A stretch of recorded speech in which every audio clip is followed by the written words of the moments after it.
Hey guys, how's it going? Welcome back to the Glue Guys podcast, episode 22.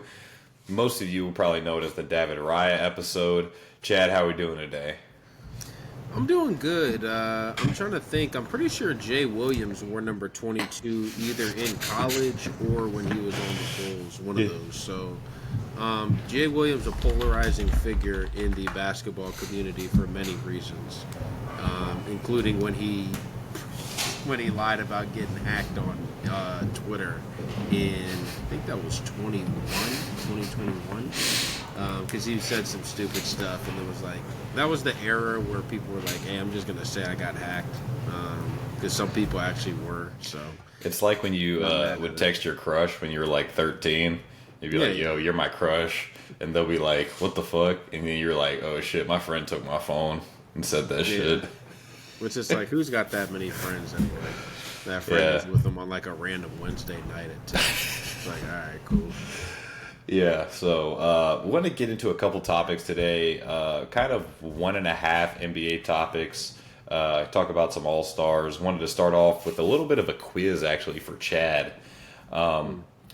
To start everything off, and then later in the episode, sort of our main topic is going to be the January transfer window, which, just like most Januaries, has been pretty disappointing so far, but who knows, it might kick off in this last part of it. So, starting off for Chad, I was just kind of thinking, what could we do for an opening topic, and I remembered I asked you who the top scorers, well, I believe the 2010s were. Or top assisters? I think it was top assisters. Assisters of the 2010s. Jeff Teague was in there.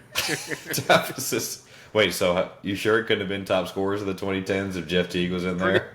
Pretty sure not top scorers. I found it hard to believe he even made assisters. So yeah, so I kind of would be picking me up.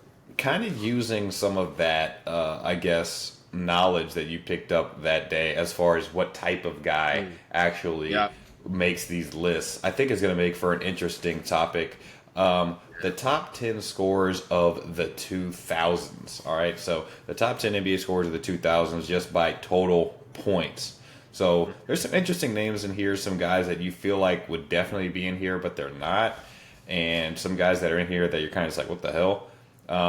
So let's start off, and then obviously tell us why or how many more points. Let's just start off with how many more points do you think Kobe scored than everyone else in the 2000s? So yeah, he's definitely number one. He was the obvious guess. How many more points he scored than anybody else in the 2000s? I'm gonna say 4,000 more. 2,000 more. 2,000 more than number two. So not an insane amount, but still a pretty decent amount. So let's start from Kobe at number one, and let's try to fill out the rest of the top 10. By the way, guys, just to set the city calm, I would have guessed Kobe either way. So that's not Ethan giving me one. Hell no. All right, so we're talking 2000 to 2010. I'm going to guess LeBron James. Okay.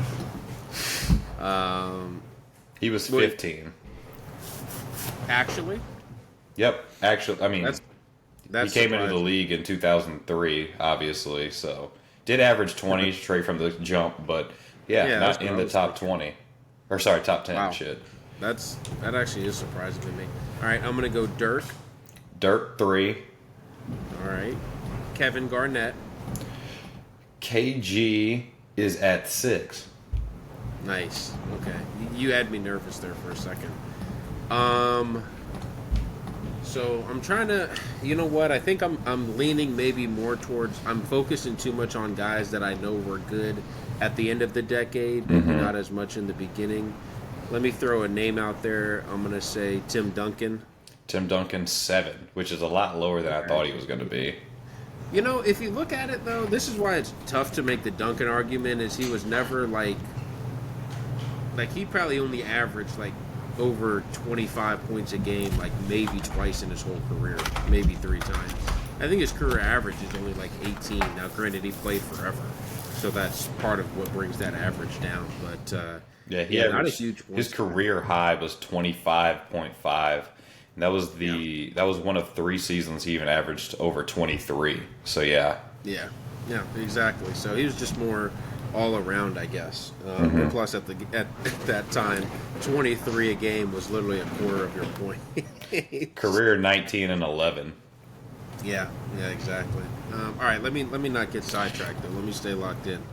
So I So have so Kobe. far you have Kobe, Dirk, KG, Duncan, and you got LeBron wrong because you're a dumbass. I'm still a little shocked by LeBron not being on it. I thought for sure he was a layup. I'm gonna go Shaquille O'Neal. Shaquille O'Neal, 11. Oh, that's brutal. That's brutal. Because that's 11 by like 145 points or something like 100. I think it's 160. Yeah. Because I knew for sure. Obviously, he has the 2000 to really 04 run with the Lakers, where he's just between 25 and 30. And then he tailed off a bit in Miami. The problem is right after Miami, he had like 1 year in Phoenix. And then, yeah, exactly. Then he was like in the gutter by 09. Yeah.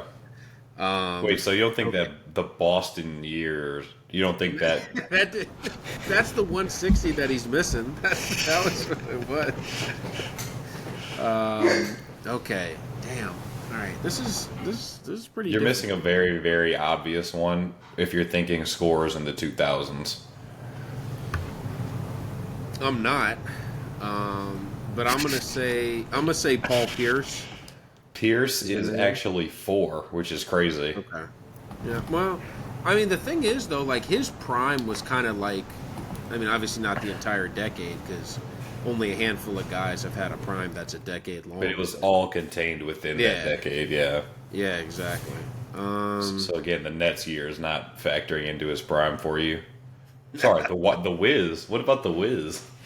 Well, I'm pretty sure that was like 13 by the time he got to us. But he did hit a playoff game winner against the Raptors in round 1.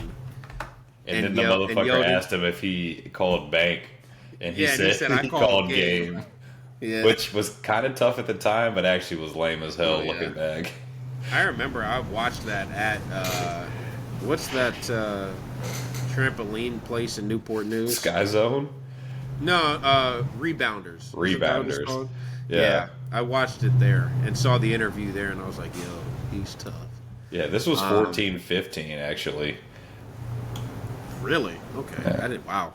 Shit. Wow. I mean, he retired in 2017. Yeah, because he went to insanity. And then him and Draymond had a beef. Okay, sorry. Let me focus. All right, I have so Kobe, Dirk, Pierce, KG, Duncan. And I'm missing an obvious. Oh, Tracy McGrady. Okay, T-Mac is 8. Okay. God, I'm like on the edge right now because I've gotten 2 wrong already. So every time I say a name, if you don't immediately say something, I'm like, guys from 2000 to 2009. So I'm gonna talk out loud, but I'm not saying any answers. I'll keep my poker face. Allen Iverson definitely scored. He kind of has like that Shaq where like he definitely scored from 2000 to like 05, 06, maybe even 07 for sure. I'm not particularly familiar with Iverson's entire career. So he definitely scored then, but then he went to like Detroit, or then he went to Memphis. I mean, hell, even when he was with Denver, he still scored. So he went to Detroit, basically was ass immediately.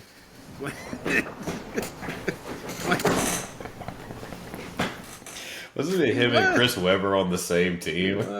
That was in Philly. That was actually, you know what? Side note, that brought on the greatest story I had ever heard in my life, sports-wise, because Andre Iguodala was like the new AI because he had the same initials as Allen Iverson, obviously. Even though he literally never scored. So he was taking him under his wing and shit, and Iguodala was wearing number 4 when he first got to the Sixers. As everyone knows, that's Chris Webber's number. When Chris Webber got traded to Philly, God, there's no way it was Sack to Philly. He couldn't have still been in Sack, but wherever he was, he got traded to Philly. And Allen Iverson, like the story, and granted, I obviously wasn't having it sourced at the time. I was probably like 10. The story at the time was like Allen Iverson just told Iguodala like, "Yo, you got to give up 4."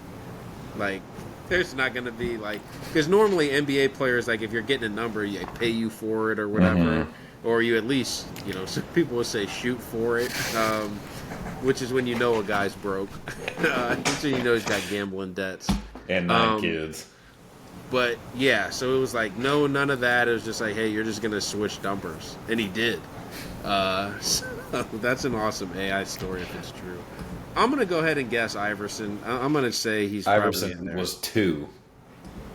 Iverson was 2. Wow. So was that the obvious score from the 2000s? I mean, he led the league in scoring like 3 years. Yeah, in that no, he span. did. I mean, that's the thing. He did score a ton of points, clearly, in that 2000, really like the 2000, like 05 for sure. He was just probably between 28 and like 32 a game every one of those years. I did see a tough ass Iverson interview with with Stephen A. From like 2005 or something like that. On what was that show called that he had? Speak for your No, it wasn't Speak for Yourself. It was. I was gonna say that's now. I have no idea. Whatever the Stephen A. Smith show was called in the mid 2000s. And Is that one of the Cold Pizza or something like that? No, it wasn't that.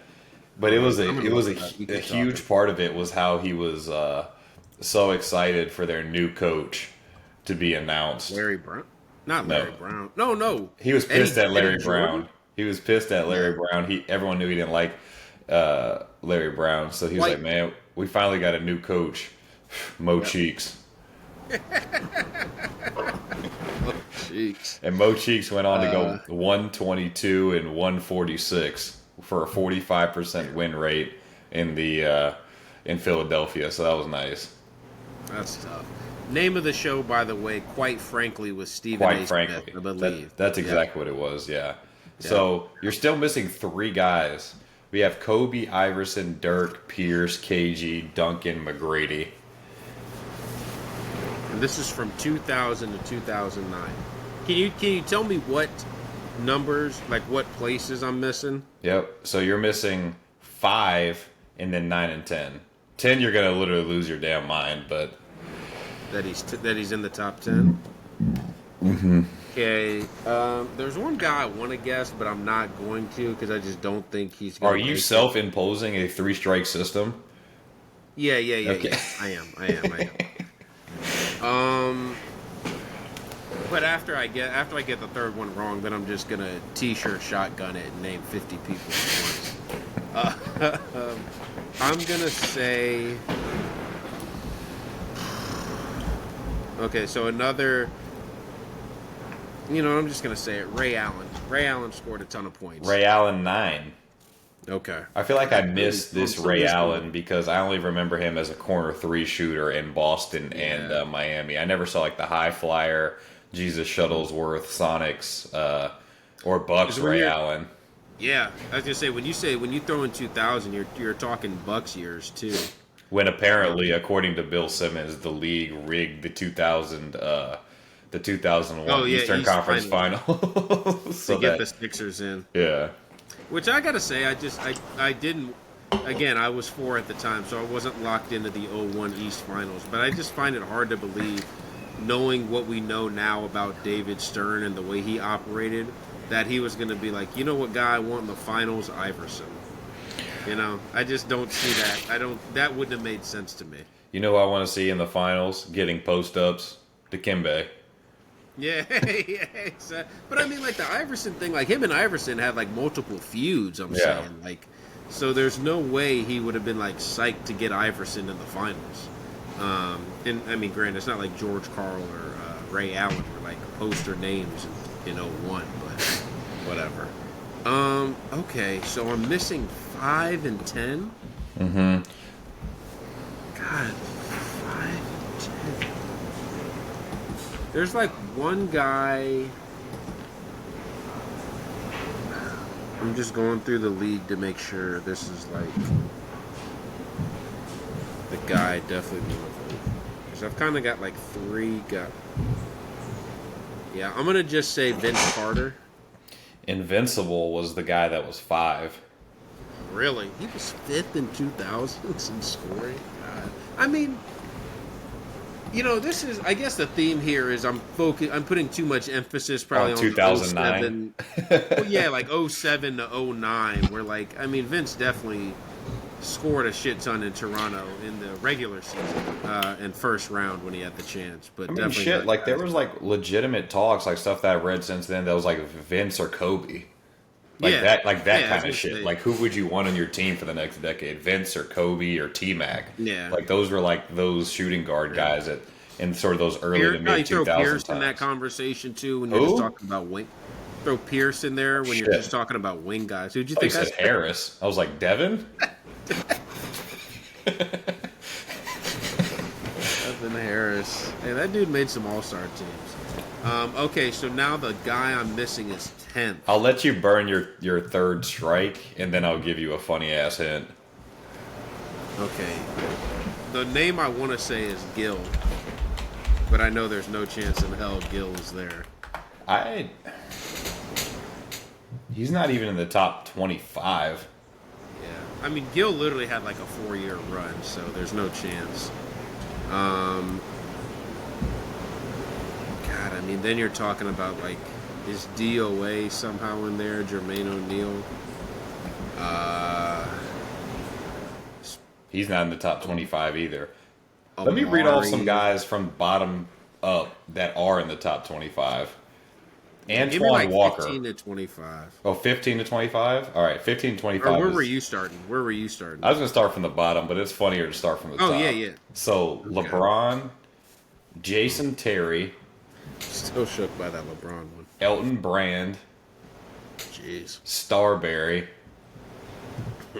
Bibby. Nash. Bibby? Yeah. Nash. A dude whose son is apparently going off at Auburn this year. Peja. Doesn't he go to Auburn? Or am I tripping? Cal. Yeah, same thing. The fucking professor. Andre Miller. 22. A dude he didn't even score. He literally was. I think he played the most games in the 2000s because that's what it looks like. He was incredibly durable. Like so Kobe says, 748 games played. He's 815. So, that's crazy. So this next dude, he along with Dirk asked Calvin Cambridge for his autograph. Finley? Yeah, Michael Finley. Oh my god. Rasheed Wallace, and then a dude that used to play center for the Celtics. Wait, Finley scored more points in the 2000s than Rasheed? 45 more to be exact. There's not one person on this earth who would guess that. I'm sorry, there's not one person walking this earth. Not even Michael Finley would have guessed that he scored more than Rasheed in the 2000s. Maybe, I don't know. Look, maybe not. I mean, I'm starting to rethink my entire judgment. Granted, I have got 9 of the 10 so far with 2 strikes. So Michael Finley had like 5 straight years where he averaged over 20. Was this all in Dallas? This is all in Dallas. But to be fair, 3 of those years were 20 and 60 before the 2000s. Or 2 of those years technically, because 99 2000 was one of them. Okay, so what about Jermaine DOA Neal? He's not even in here. All right, just give me the 10th because I literally have no idea. Very quickly, number 25, Antoine Walker.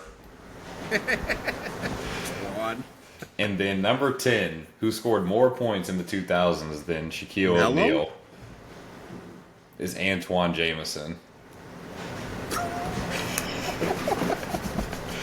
Oh, yeah. I had to get the whiz in there somewhere. God, Antoine Jameson. The guy that's going to get in. No, look, even as an Antoine supporter and Wiz supporter, there's no way Jameson can get into the Hall. All right, no shit, though. Like, listen to this. Okay, if we're just talking scoring, listen to this: from the year 2001 season to 09-10. Okay, so again, the decade. He went Yeah. 20 he went 25, 20, 22, 15 in a weird year in Dallas, that weird year in Yep. Dallas. And Dallas. then 20, 20, 20, 21, 22, 20 and a half. That's Antoine Jameson in the 2000s. So, I mean, that's how you get 10th. if you That's how but you if become 10th but even like for the Hall of Fame shit, like if you're averaging 20 for a for decade, 10 straight years. Yeah.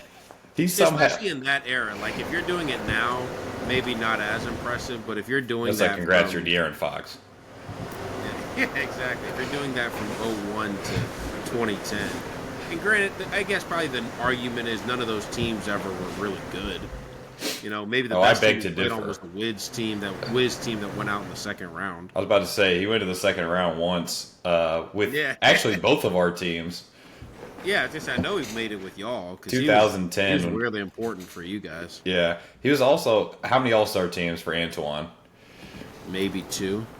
There we go. That's my boy Yeah. right there. Yeah, exactly. Two All-Star It was teams. always like, it was funny because there was like a 4-year stretch where the Wiz were just decent enough where you would make the argument of, do you get Antoine or Caron Butler as the second Wizard? Which honestly is a great segue to talk about the current NBA All Star. I didn't even mean to do that, but we're just gonna roll with it.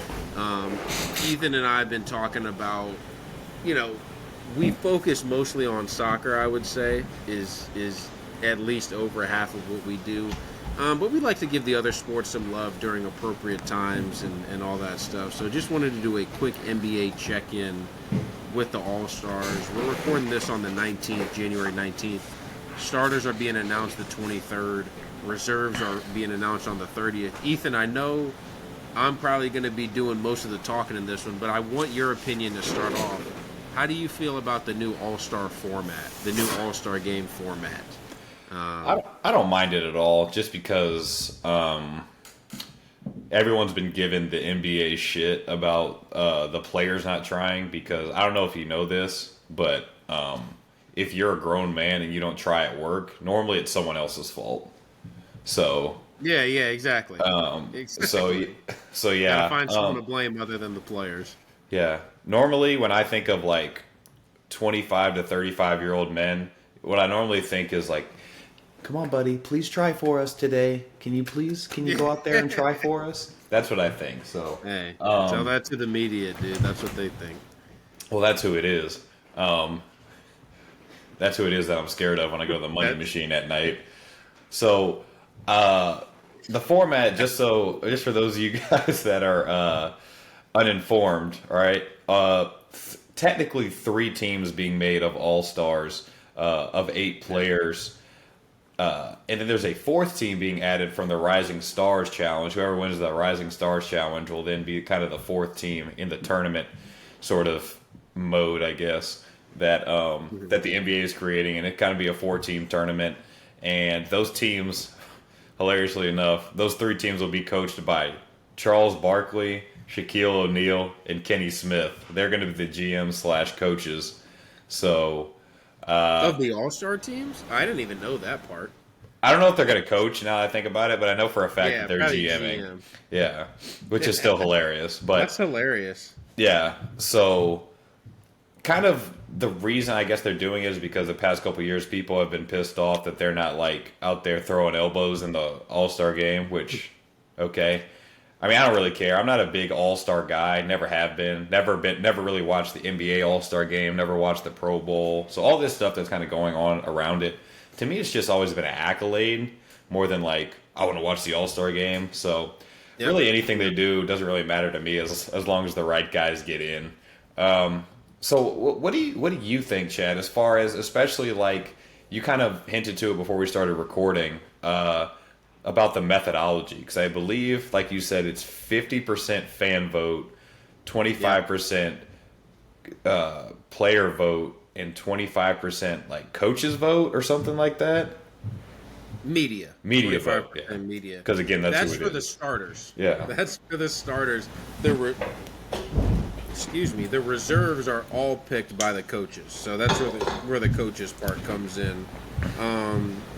But I'm still waiting for that 1 year. Just as an aside, I'm waiting for that 1 year where either a coach's vote just completely doesn't match up with how people feel about a guy.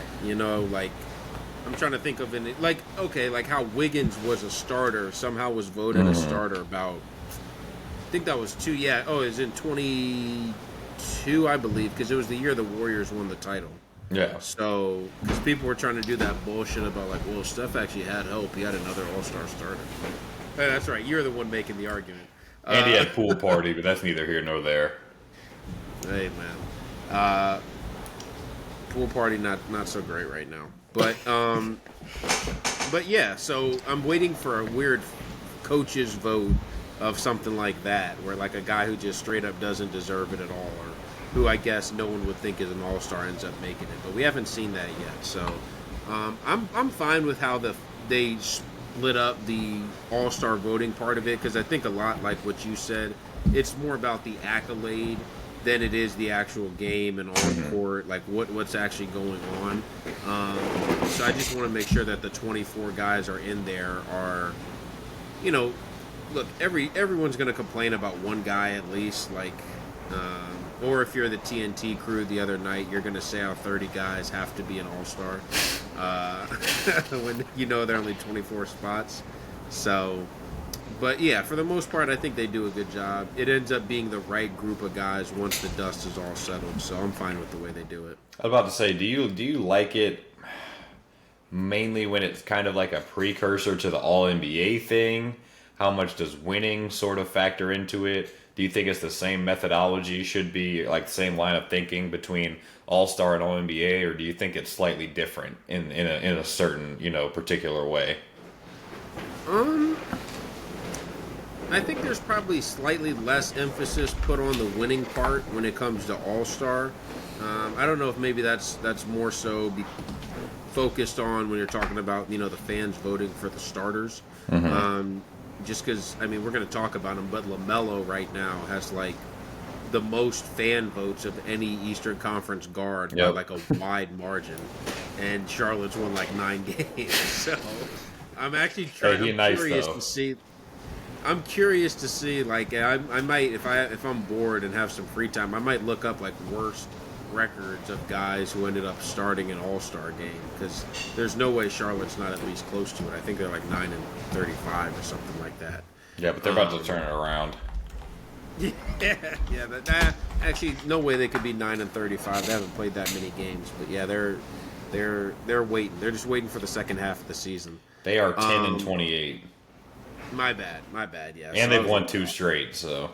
Ooh, shit, my fault. Yeah, that's right. Because I remember I saw all over Bleacher Report how Lonzo and LaMelo played each other the other day, and Jello was courtside. So did they? Yeah, it was Bulls and Hornets. Oh, I didn't see anything about it. Did Jello rap before the game? Okay, I was just making sure. Hey, I didn't know if that was it. Jello also dapped up Jaden Daniels before the Lions playoff appearance that was quicker than the TikTok disappearance. Freaking the Lions, man. That's definitely a different thing for a different episode, but I don't want to get into it right now. So let's get into who you think is going to make it. So I kind of have a graphic up that has the third fan results, which is the most recent fan results from a couple days ago.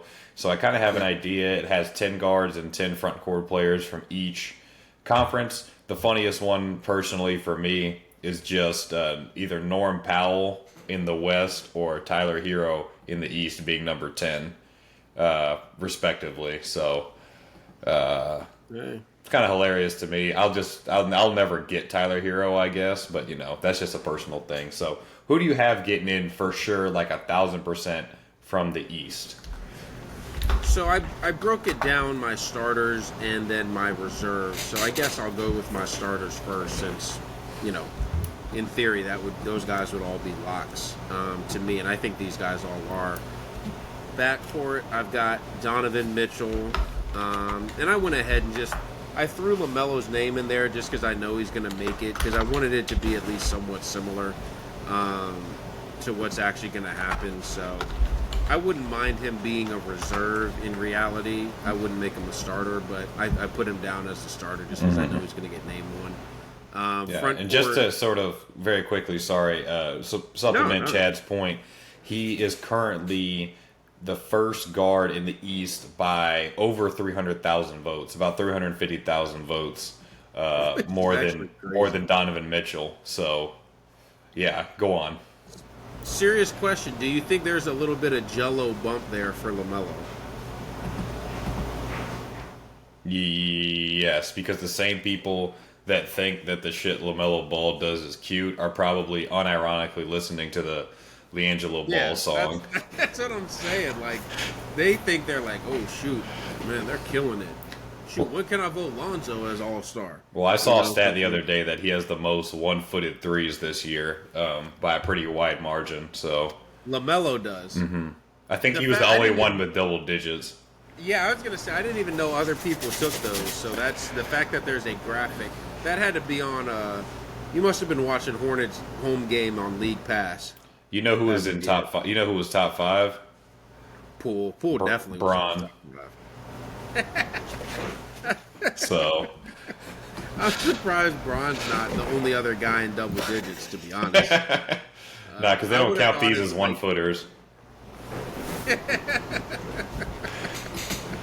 Look at the crystal ball, see if he's gonna make it, and then shoot. That's the best. So starters. That was a good point though to throw in on LaMelo, because like he's a wide margin. He's going to be the number one.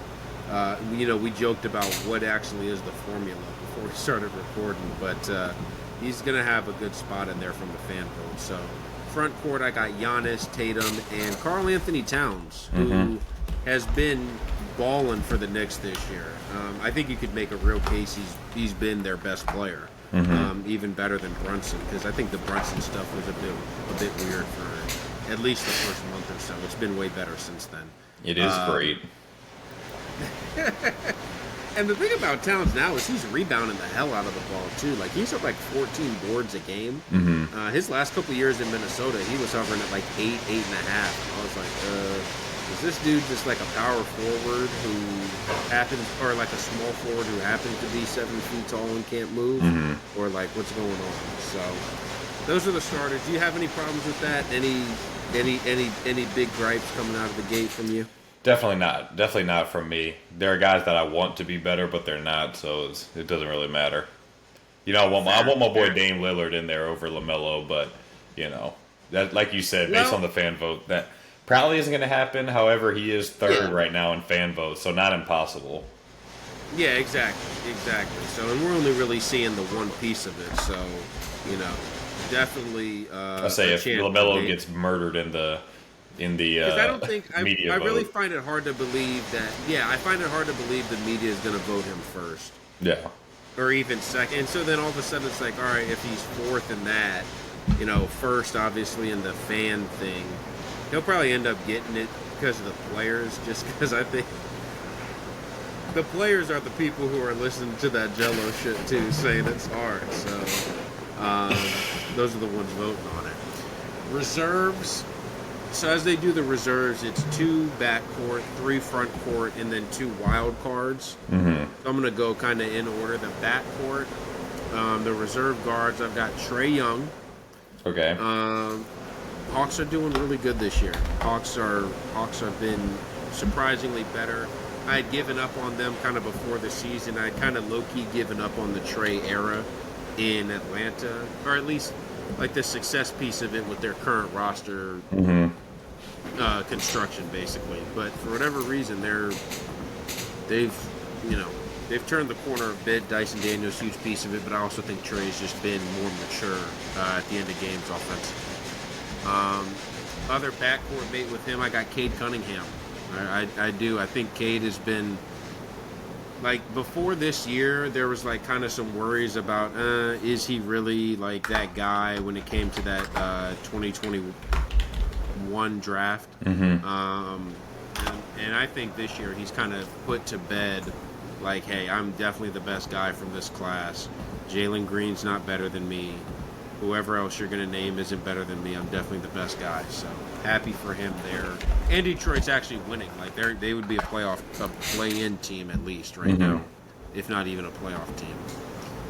My 3 front court guys, I'll go through them all at once. Jaylen Brown, doesn't really need to say much.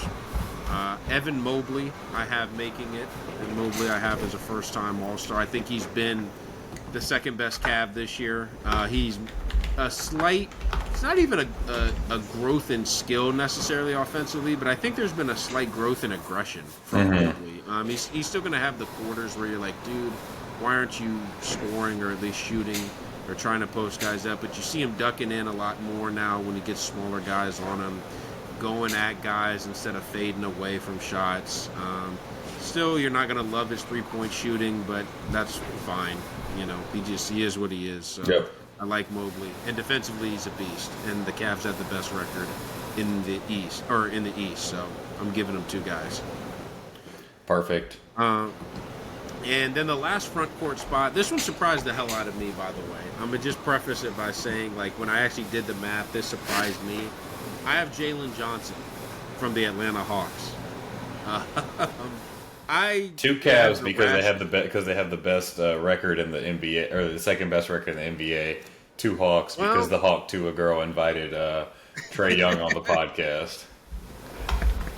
That's exactly the reasoning. That's the only reason Trae got in. But no, I just think the Hawks are good, and I think Jalen Johnson does a lot more for Atlanta than I think people have realized. I was not a fan of his coming out of college or coming out of Duke. I thought he had bust written all over him, no Diddy if applicable.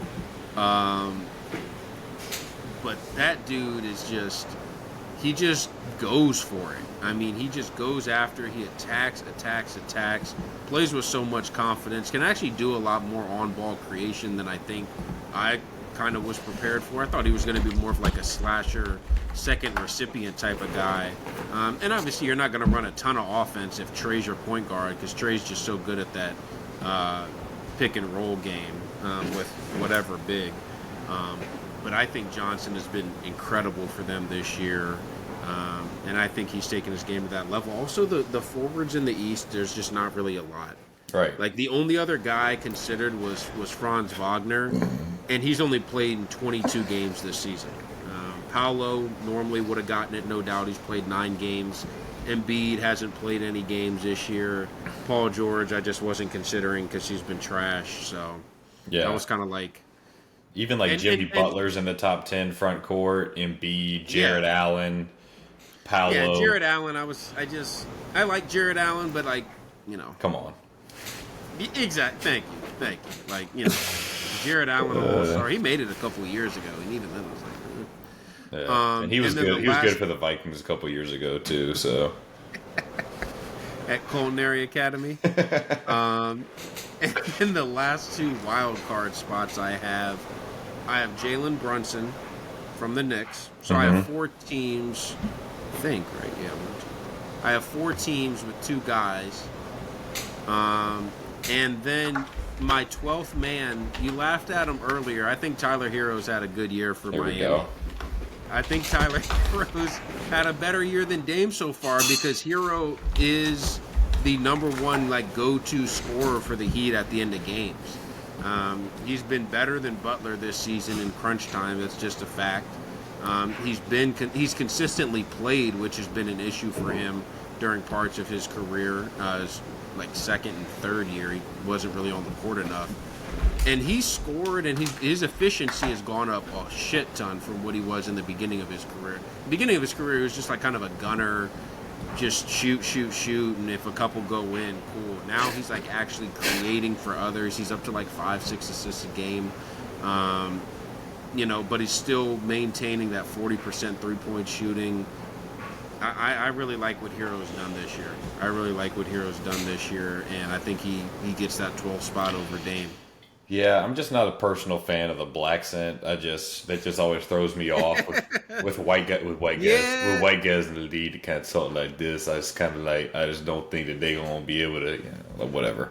But that's just a personal thing for me. But Look, I'm not obviously co-signing you're any of in. that. I'm not co-signing any of that from Tyler Hero, but I just think he's been really good this year.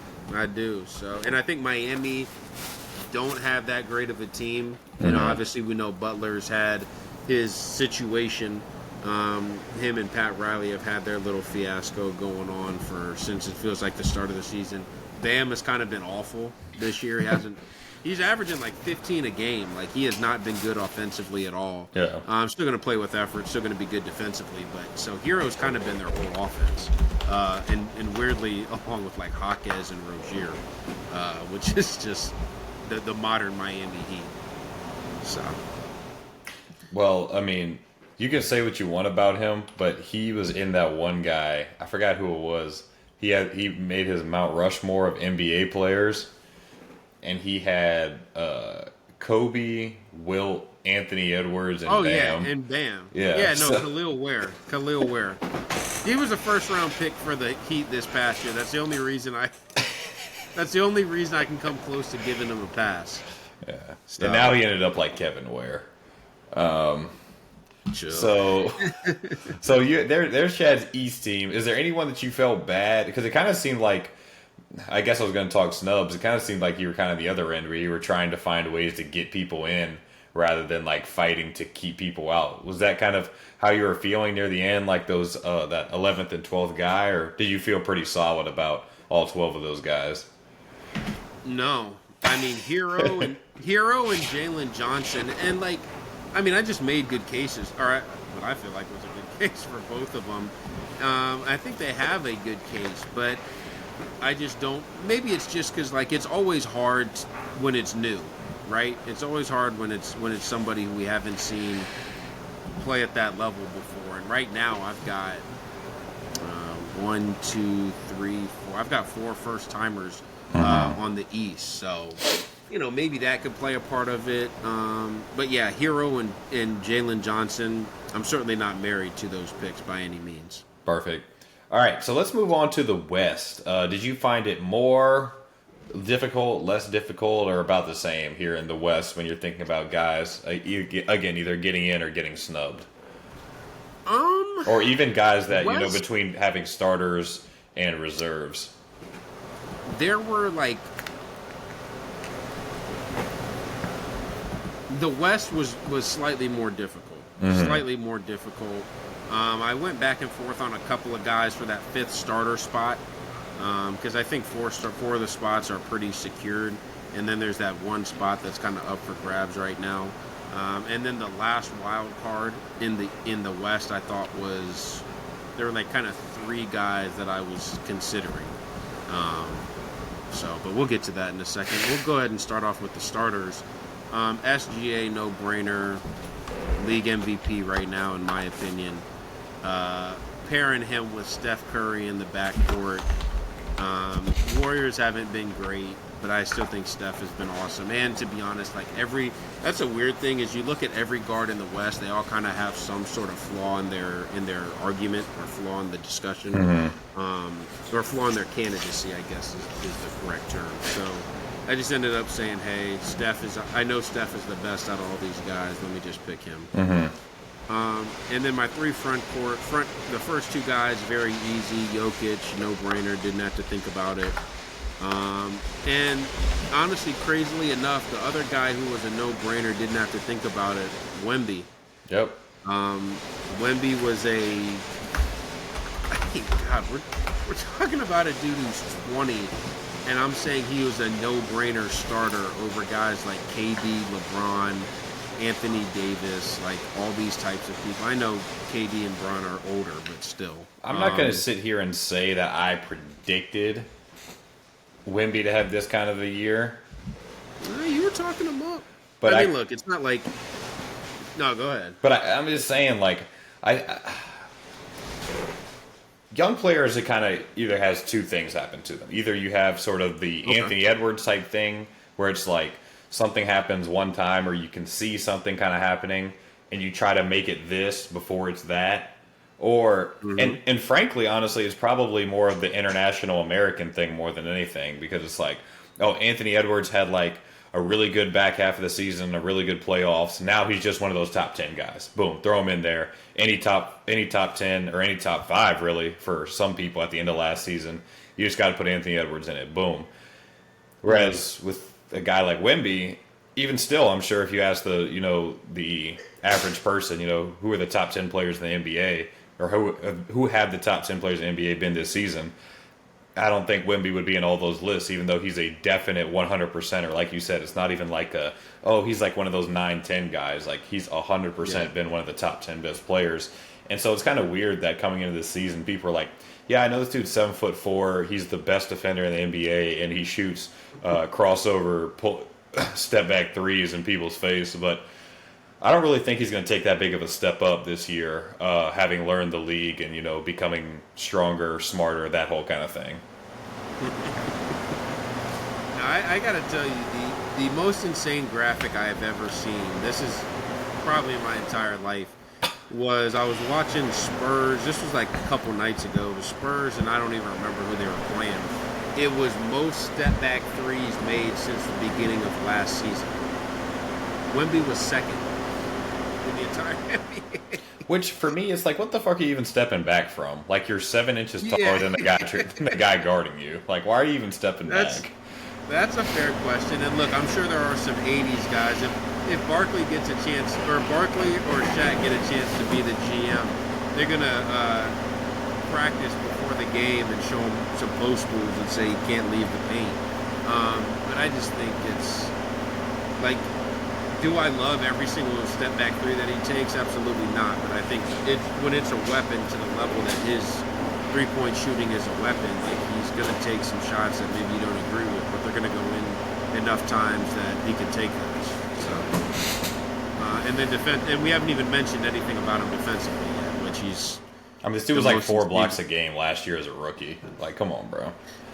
And it's not even the blocks; it's like the number of times where the guy is like, "All right, you talk about beating someone in the hole in football." Yeah. Like, all right, it's about to be me versus Wemby at the rim, pass out to a guy who's double teamed for 3.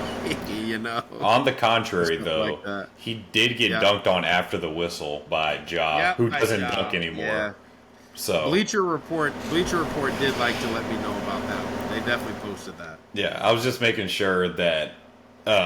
It's so funny because I literally saw the video 300 times first, and then I finally went into my favorite part on social media in the comments. And then like the top comment was like, "Man, this dunk. The amount of times I've seen this dunk, you would think it actually counted." I was like, "Wait, what the hell?"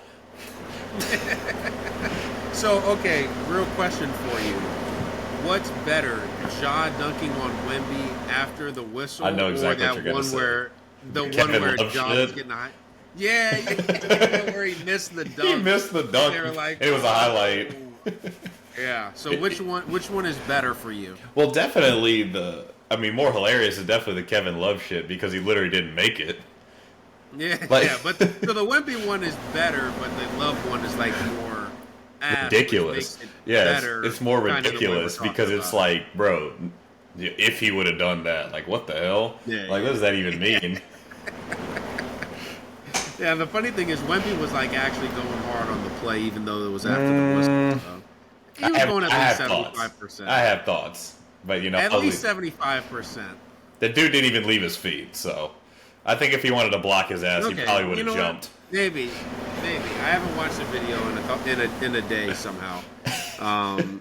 It's because TikTok was down. That's exactly it. Yeah. Shout out Bleacher Report, by the way. I'm not hating on him. It's just like, come on, guys, y'all post the same 6 things every time. We get it. SGA's got swag. If I have to see SGA's fit or a Thunder post game interview one more time, then. You're not a fan of that? I'm just like, come on, man. I mean, I actually do like it, like, for the team building aspect. Like, but it's just annoying. I like it for them, but it's just not for me. Like, it's for them. Like, they're boys, and so it's fun for them, but I'm not their boy, so it's not fun for me. And it's not fun when it just gets posted every single night. Exactly. No. So we have SGA, Steph, Jokic, Wemby so far. Who's that 5th starter? So the fifth starter, I was between. So this is a front court guy. I was Mm-hmm. between KD and LeBron. I actually ended up giving the nod to KD. I think he's. That's OD. I think he's been better than Bron so far this season. Bron has had some weird. Yeah, in those he had 12 some wins for the Suns, he has been pretty good. Hey, the Suns are only 3 games worse than the Lakers. That's the thing. If it was like a major, that's actually, you bring up a good point that I did want to hit on is with the record thing. It's like ballparks for me. Like if we're talking about someone who's on A 1 seed 8 or the Wizards? yeah. Wait, you mean the 2 seed? Yeah, it might be. So hey, we're the 1 seed when it comes to tanking. So watch Yeah, it. you guys are capturing the flag like no other. We are. Watch him be a bust too, or us get the 3rd pick. But yeah, when it comes to like games and record and stuff, if you're in the same general vicinity of a guy, then like I'm not gonna be like, all right, LeBron has to be the starter because his team is 24-18 and the Suns are 21-21. Like I'm not gonna do that. Now if you're saying 24-18 versus 10-30, okay, then we have an argument. Which is so why LaMelo that's Ball me starting. Yeah, like, I already told you that. I know it's going to happen, so I'm just accepting my fate there, not even going to try and argue with it. Fair. So that quote-unquote starter snub then obviously predicts that you would then have LeBron on your bench, correct? Yeah, so I'll just go ahead and do the front court then. I had LeBron, Anthony Davis, because I just think the Lakers, like I think there are some guys where even if they didn't even have to play a game and they would be an all-star, and weirdly Anthony Davis is in that group, and he's actually had a good year, so let me not Disparage him too like much. Criticize him. Yeah. Yeah, I did want to hit on the LeBron part of me having him as a reserve. This would be the first time in his career that he wasn't a starter. So, or for the All-Star game, obviously, other than his rookie year when he didn't make it. It would be his 21st All-Star game, 20 as a starter, this one as a reserve. Do you think that would end up kind of giving him the bump as a starter, like kind of giving him a starter nod, especially when you're talking about like media or players? I saw what do you Dirk think about start an that? All-Star game when he was averaging single-digit points. So No. He wasn't. He didn't start that. He didn't. I start. saw He him. was on the team. Sorry, I saw him make an All-Star Yeah. team, but he had single-digit points. So I think NBA people more than any other sport are super narrative driven. So I think kind of like what you were saying about ballparks. I think as long as him and KD are in the same ballpark, I don't think there's any way in hell that they're going to give it to anybody. The coaches, the players, the fans, anybody. I don't think anyone's going to give it to KD over LeBron. At this point, at least. Maybe if it was like 2013, then maybe people would give it to KD over LeBron. But I think now everyone's kind of at least on the bandwagon of it's insane that he's doing what he's doing at 40. And so everyone's just kind of shrug their shoulders and be like, yeah, he's at the very least a top 2 player of all time. Let's just make him the starter.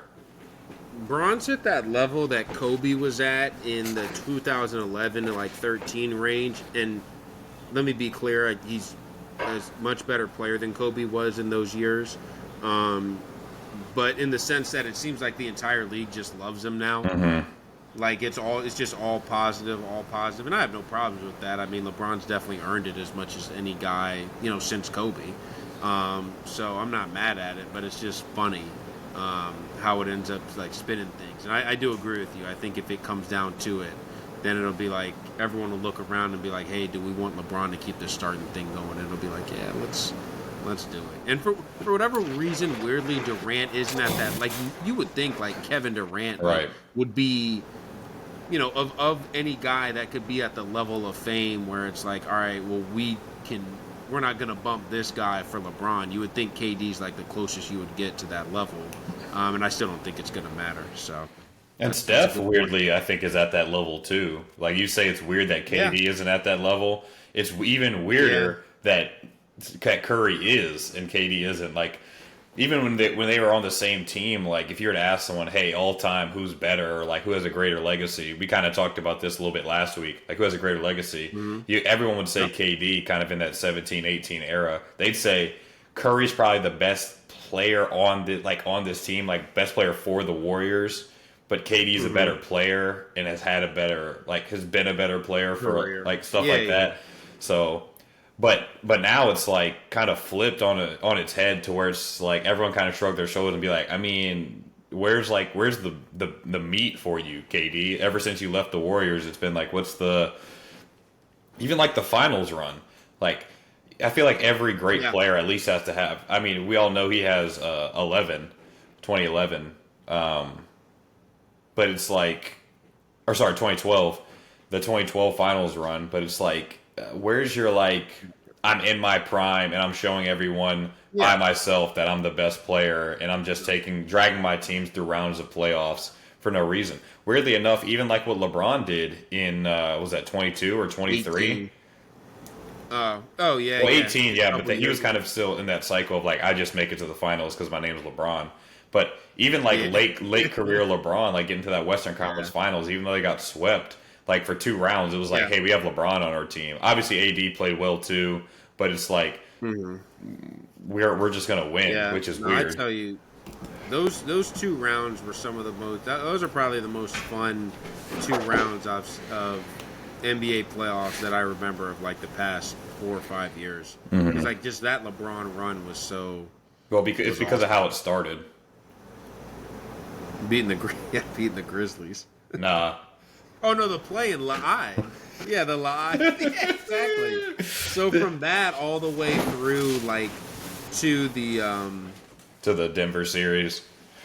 Yeah, that was just an awesome month basically of LeBron basketball. And it was like weirdly I know he's still playing, so it's not like reflective, but it's like weirdly reflective for LeBron where it's like, yeah, he's 38, but he's still able to do this at such a high level. And again, I'm not going to turn this into a Jordan LeBron thing, but like even Jordan never had that part where it's like he's way past his prime. I mean, I guess you could technically say the 98 finals was kind of like this, but he was still relatively young. He was too good. Yeah. It's that weird thing where it's like you can't still be the best player in the league. Yeah. But you have to be, But you're like a post-prime whatever. Yeah. So like LeBron post-prime, he's not the best player in the league anymore. He didn't end up winning the title, but it's just kind of like, damn, he's still able to do, all this stuff at 38 years old and still able to drag his team multiple playoff rounds and still able to make it so that he's competing with the best player in the league. Not that if he made it a competitive series against Jokic, but it's like, man, like it's like sort of the old guard versus the new best player in the league, and he's able to do that at such an advanced age, past his prime. Still great, but not what he was in like 2012 or whatever. So it's just really, really interesting to see that. Yeah, exactly. And that's why we love that run from LeBron. I'm going to go ahead and kind of run through the last couple because I know we've got another topic that we really want to spend some time on. My third front court guy that I have in that spot, Jaren Jackson Jr. from the Grizzlies. Grizzlies are, I think, like the 3 seed right now. Excuse me. Yep, 3 seed in the West, and he's just been more consistent than Ja. I think Ja is probably the better player day in, day out. But Ja's only played 24 games, and Jaren Jackson's played 40. Like, this is... And this is a crazy turnaround from Jackson, who was a guy in the beginning of his career. It was like, hey, this dude just gets hurt all the time. Missed 25 games each of his first 2 years, and then played 10 games his third year. And now I'm talking about him being, the most consistent Grizzly. His continued improvement offensively is still surprising to me. Like, I never thought coming out of Michigan State he was going to get to the point where he can kind of create off the dribble for himself in this weird mid-post, but I can shoot threes, but I have this, like, runner floater game even though I'm 6'11" and nobody can block it.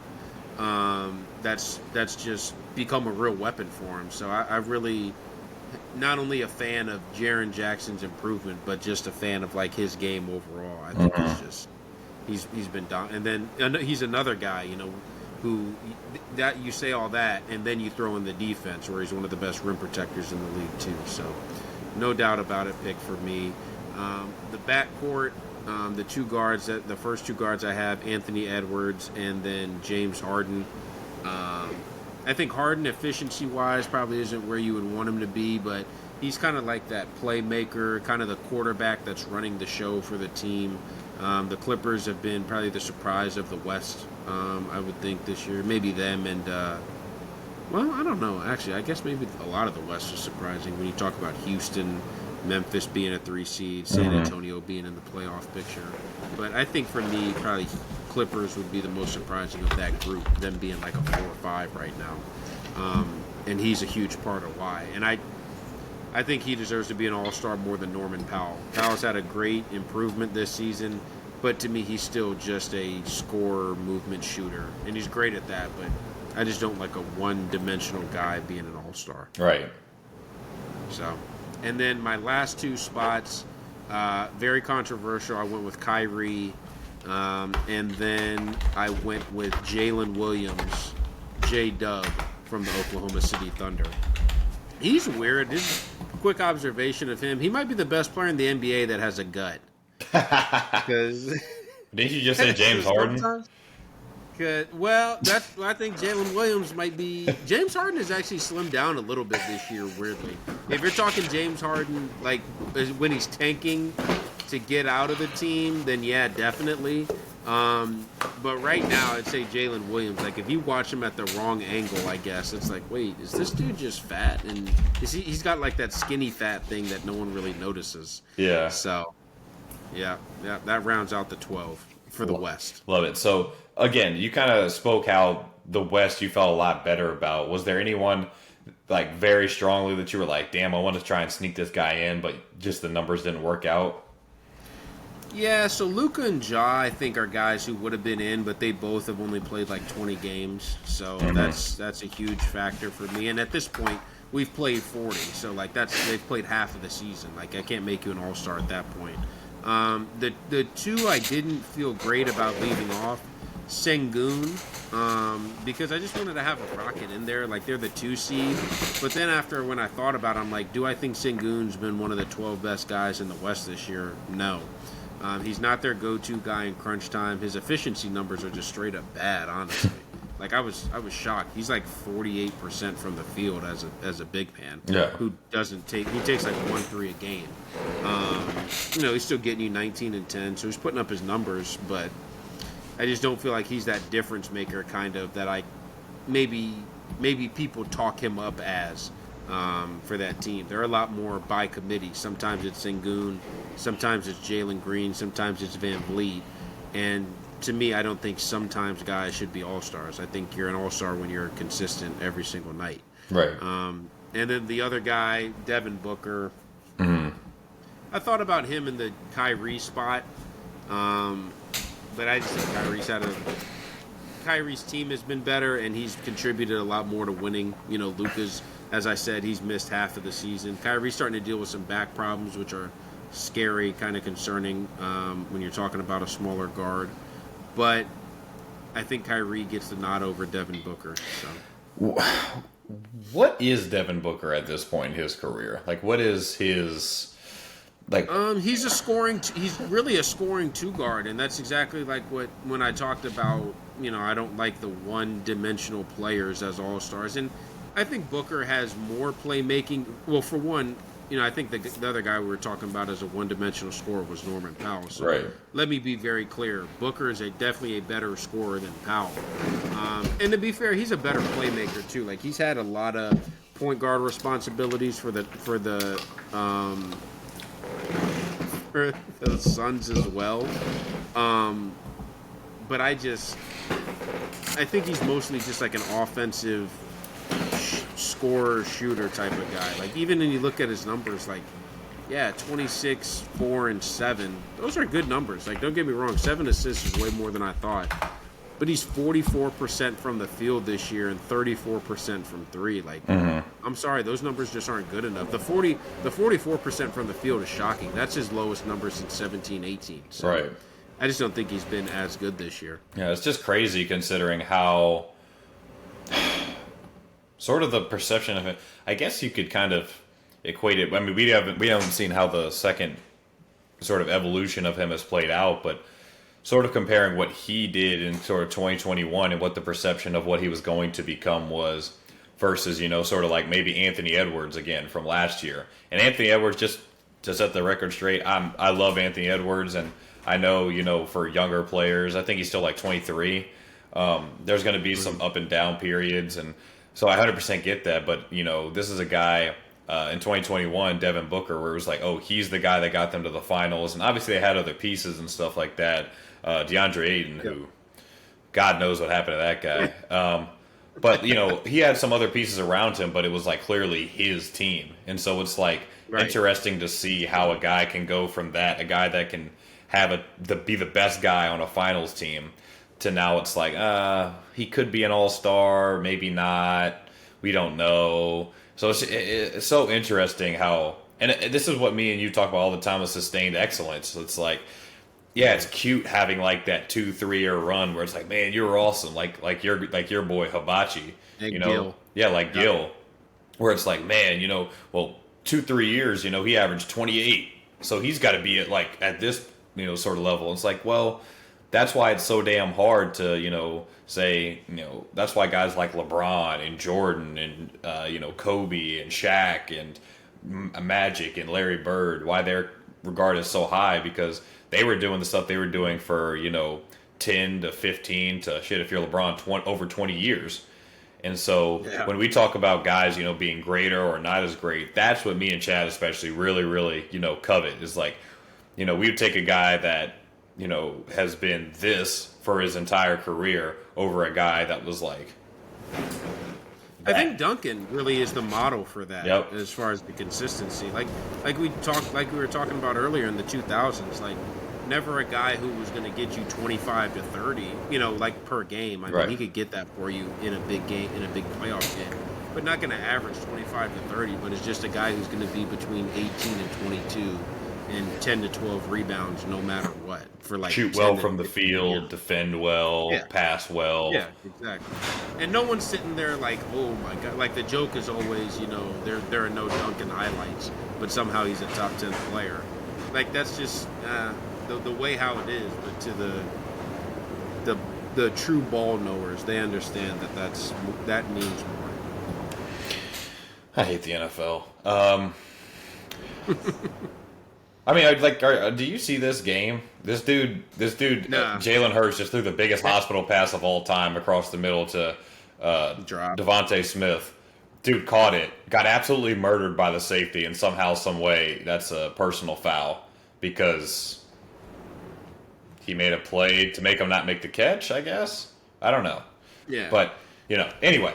I know it had to be something good for the Eagles if you were pissed. Why are you saying it like I'm the only guy that hates the Eagles? Like I'm just the Eagles hater. No, I hate them too. I just didn't know. I'm not watching it, so I just didn't know. Yeah, and I love me some Rams too. So. Oh yeah. Which, by the way, I put you on the Rams bandwagon. You did put me on the Rams. The year they won the Super Bowl, Chad was super in on them. Kind of looking at the time, we could do one of two things. We could either go into maybe one rumor each that we really want to talk about, or we can sort of postpone it, kind of make it like a transfer special next week, because that's going to be the last time we're going to talk before the window ends, which I think is probably going to be the best course of action. Yeah, I'm going to agree with you. I'm going to agree with you. I like that we're doing the live production part on the pod. Well, it's because we just went a little bit further. It wasn't because we were unprepared. We just went a little bit further on the NBA stuff than we thought we were going to. Too prepared. Exactly, we were over prepared, with our game at the beginning, and then with the All-Star stuff. So, I guess I'll do some hosting on the fly here. What team do you think? Again, we're almost at the All-Star break, so we're kind of that halfway point now. What team right now? It could be East or West, any team in the NBA, is not going to be what they are right now in April. Whether that be because they're going to make a huge move, they're going to go way up in the standings, they're going to drop off a ton. Mm-hmm. Who is going to be not what they are in the NBA in 3 months?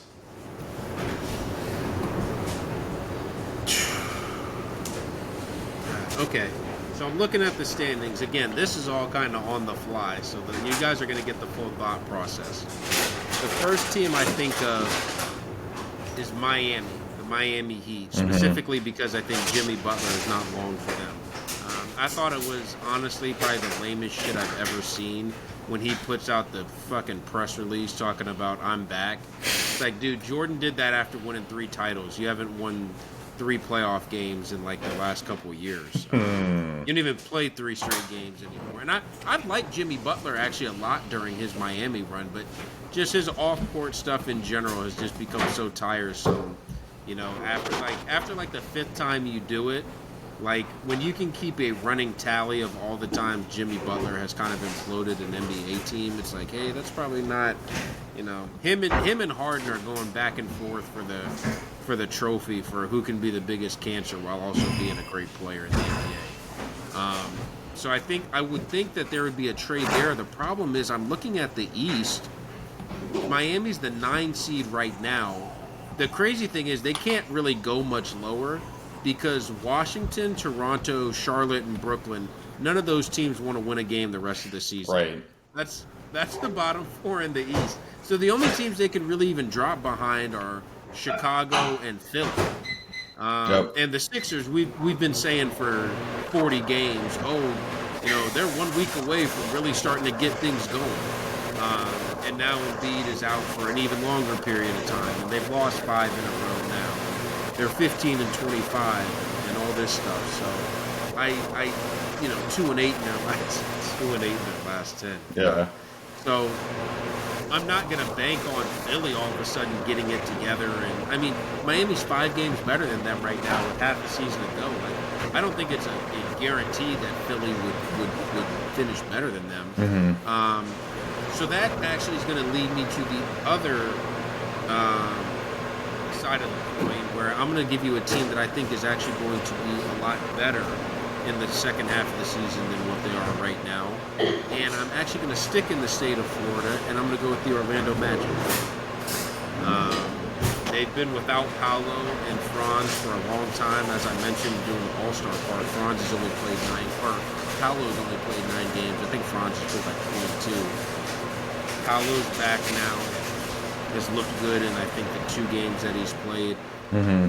That dude is just, I mean, the offensive force that he is, like when he gets it really going and really gets it back, like they're the 7th seed right now, 13 games out of the 1 seed. Milwaukee is the 4th seed, and they're 11.5 games out. So there's a game and a half difference between them, basically. I can easily see Orlando getting up there to the 4, maybe even the 3 seed.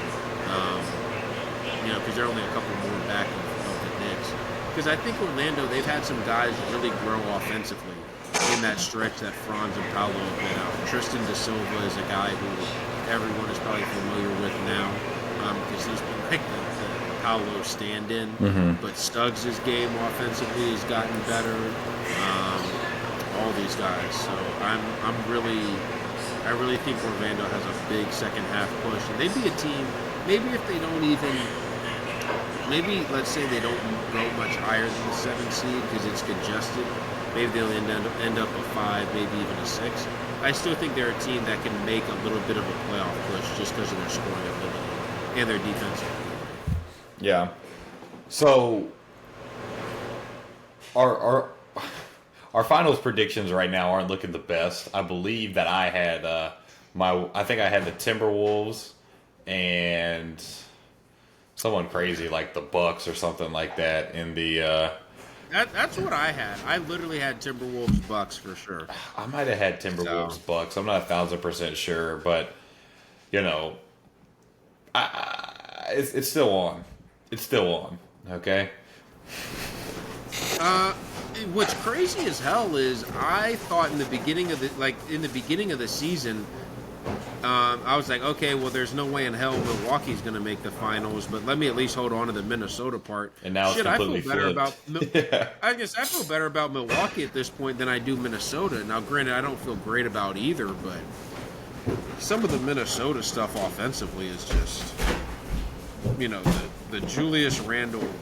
I blame myself for thinking too positively about what Julius Randle was going to be for Minnesota. Yeah. And look, it's still only 40 games in. If you're a Timberwolves fan, you're playing the Nah, man, we've still got plenty of time. My boy Ethan Boldy, if he's watching, 0% chance he is, but he's like the only Timberwolves fan I've ever even heard of. So if you're watching, maybe time to pack it up this season. Yeah, so let us know what you guys want us to talk about. Maybe some rumors that we could talk about next time for the January window. I definitely already have a couple. Hopefully some moves will have happened by then, so we can kind of talk about moves and some rumors going into sort of that final week of the January window. I hope you guys enjoyed episode number 22. We're kind of tentatively holding on that, TikTok is sort of back up and running full time so that, we can continue to get our content out there. It seems like you guys enjoyed the idea, got a decent amount of likes on the video talking about splitting into different clips. So, again, please let us know if there's topics you want us to cover, anything else, any rumors, anything for next week. And we'll see you guys then for episode 23, or as we like to call it, the LeBron episode.